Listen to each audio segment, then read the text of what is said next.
ناہوم اور اس کا تیسرا باب جو 19 آیات پر مشتمل ہے۔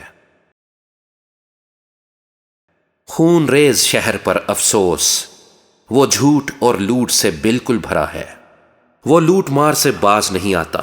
سنو چابک کی آواز اور پہیوں کی کھڑکھڑاہٹ اور گھوڑوں کا کودنا اور رتھوں کے ہچکولے، دیکھو سواروں کا حملہ اور تلواروں کی چمک اور بھالوں کی جھلک اور مقتولوں کے ڈھیر اور لاشوں کے تودے، اور لاشوں کی انتہا نہیں، لاشوں سے ٹھوکریں کھاتے ہیں۔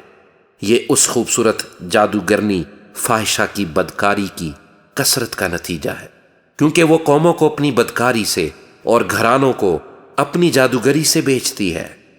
رب الافواج فرماتا ہے، دیکھ میں تیرا مخالف ہوں اور تیرے سامنے سے تیرا دامن اٹھا دوں گا، اور قوموں کو تیری برہنگی اور مملکتوں کو تیرا ستر دکھلاؤں گا، اور نجاست تجھ پر ڈالوں گا اور تجھے رسوا کروں گا۔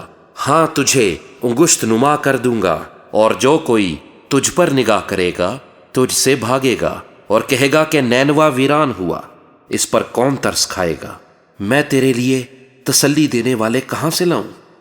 کیا تو نو آمون سے بہتر ہے جو نہروں کے درمیان بسا تھا اور پانی اس کی چاروں طرف تھا، جس کی شہر پناہ دریائے نیل تھی اور جس کی فصیل پانی تھی؟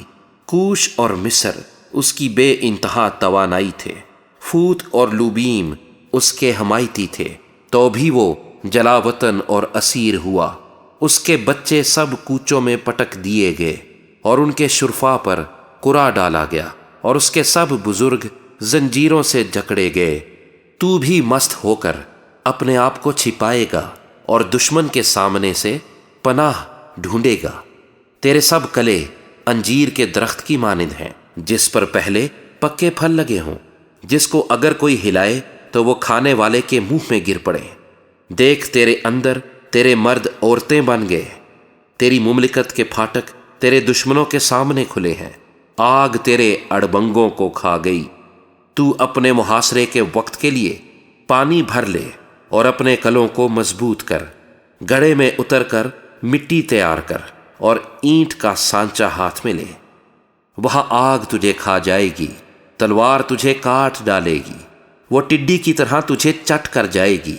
اگرچہ تو اپنے آپ کو چٹ کر جانے والی ٹڈیوں کی مانند فراوان کرے اور فوج ملخ کی مانند بے شمار ہو جائے، تو نے اپنے سوداگروں کو آسمان کے ستاروں سے زیادہ فراوان کیا۔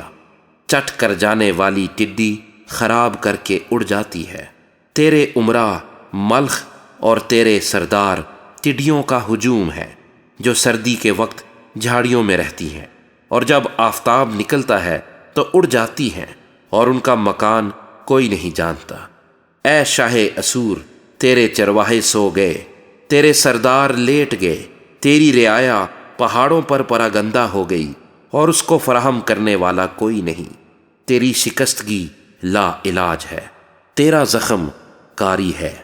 تیرا حال سن کر سب تالی بجائیں گے، کیونکہ کون ہے جس پر ہمیشہ تیری شرارت کا بار نہ تھا۔